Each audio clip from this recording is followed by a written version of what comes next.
tayo ngayon sa Barangay Bukutumos, Tabuan, Lasa, kung saan isasagawa ang turnover ng firearms at Riru Settlement ng dalawang angkan na halos 3 taon nang nagkakaroon ng bangayan.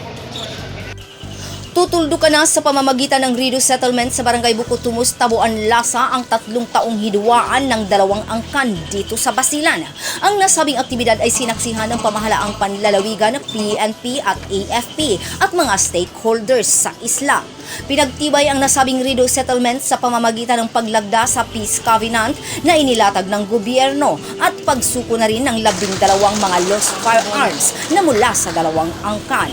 Ayon kay Tabuan Lasa Vice Mayor Isnerol Aharul, mahigit 3 taon na ang hidwaan ng angka ni alias Badong at angka ni Cap Basser na kumitil na ng maraming bunga. Gusto namin na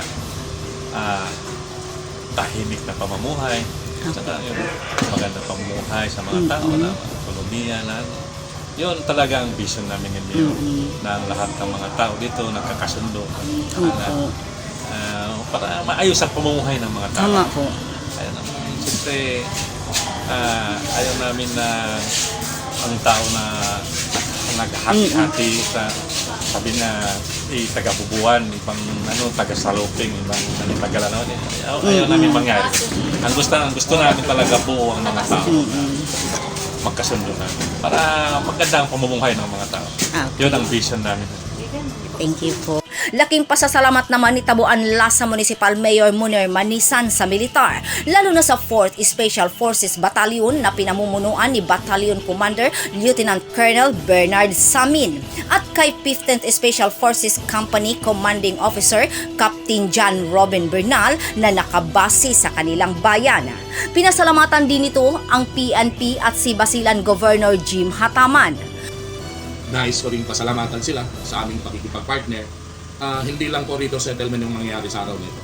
Pati surrendering their, yung saldo value, yung pagpasurrender ng mga ilang baril dito sa atin, nangyayari po at mangyayari sa araw nito. Ganun din sa aking mga mamamayan. Of course, sa mga kapitan dito sa bayan ng Tabuan Lasa, ang kanilang suporta po at pakikiisa sa usaping ganito, andyan po, nakalatag po at tumutulong po sila sa atin. Tudo suporta naman ang mga barangay kapitan sa usaping pangkapayapaan sa isla ng Basilan. Dapat yung nakaraan ay dapat kalimutan na. Sa ngayon, dapat yung mga tao hanap buhay at saka yung ang isipin ngayon mabubuti ng ating munisipyo. Kung may baryo po tayo, i-surrender natin sa kanila dahil walang magagawa kung hindi mag-peace po tayo ng Tabuan Lasa po. Yun. Honorable Muammar S. Manisan, Barangay Captain po ng Bukutumos, Tabuan Lasa. Sa akin pong mga kababayan dito sa Tabuan Lasa, hinihikayat ko po sa lahat na tulungan natin yung para sa ikabubuti ng ating munisipyo. Muli po, ini-encourage ko kayo na dapat suportahan natin kung ano man yung mga programa na ipinapatupad ng ating bayan at mga sundalo.